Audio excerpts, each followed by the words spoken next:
कहा गया है प्रश्न क्रमांक 8 में कहा है tan inverse 1/7 plus tan inverse 1/13 equal tan inverse 2/9। ठीक है, अब यहाँ पर ये सवाल आपको बहुत सिंपल लग रहा है, बहुत सरल, लेकिन इस सवाल से हम एक बहुत ही महत्वपूर्ण बात सीखने वाले हैं। ठीक है, वो बात क्या है कि अगर आपको tan इनवर्स के तीन मतलब दे दिए जाते हैं, tan inverse x, tan inverse y plus tan inverse z, तो हम वहाँ पर कंफ्यूज होते हैं।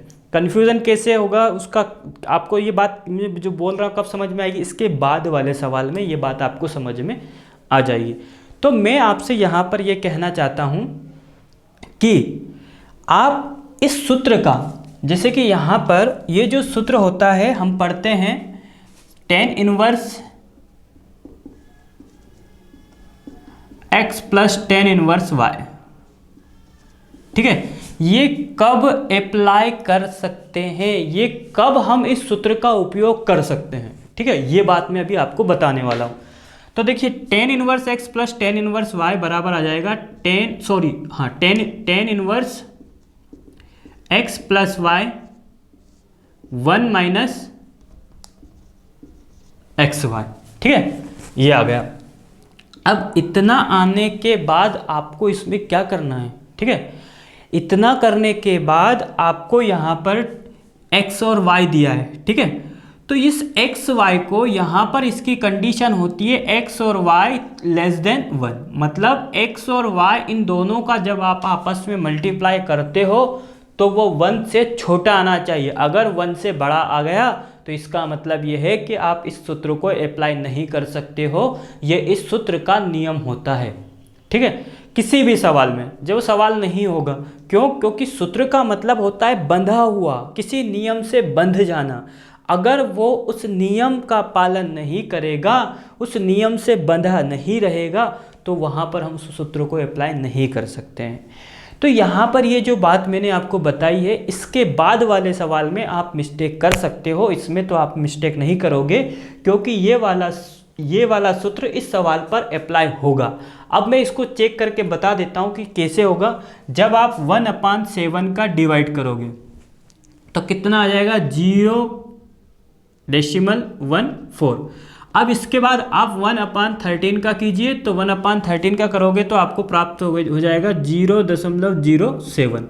इन दोनों का आप मल्टीप्लाई करके देख लीजिए, 0.14 मल्टीप्लाई 0.07, तो कितना प्राप्त हो जाएगा आपको 0.0098 आपको प्राप्त हो जाएगा। ठीक है, अब ये वैल्यू प्राप्त हो रही, तो इसका मतलब हम जानते हैं 0.0098 लेस देन है, छोटा है किससे, 1 से। ये बात तो अब आप जानते हो। ठीक है, मतलब 1 बड़ा है इससे, तो हम इसमें क्या कर सकते हैं, अप्लाई।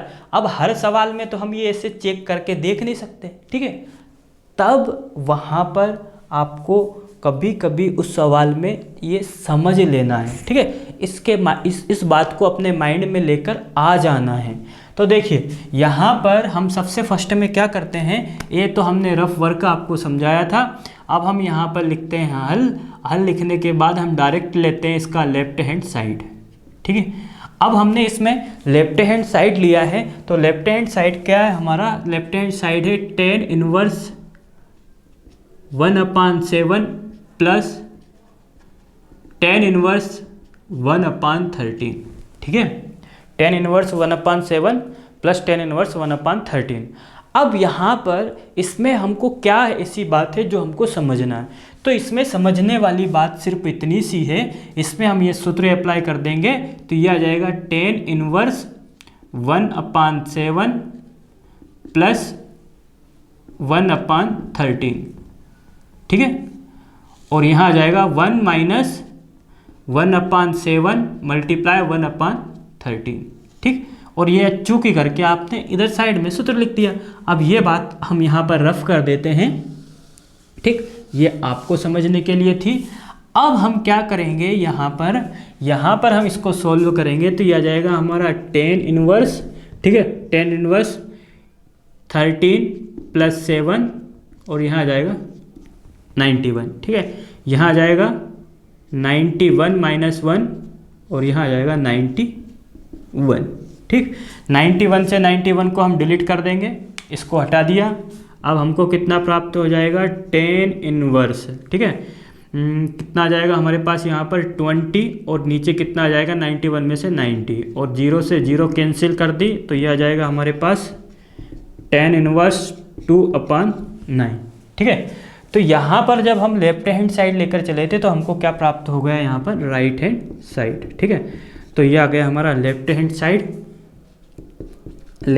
साइड इक्वल आ गया हमारा राइट हैंड साइड, ठीक है। ये हो गया हमारा लेफ्ट हैंड साइड।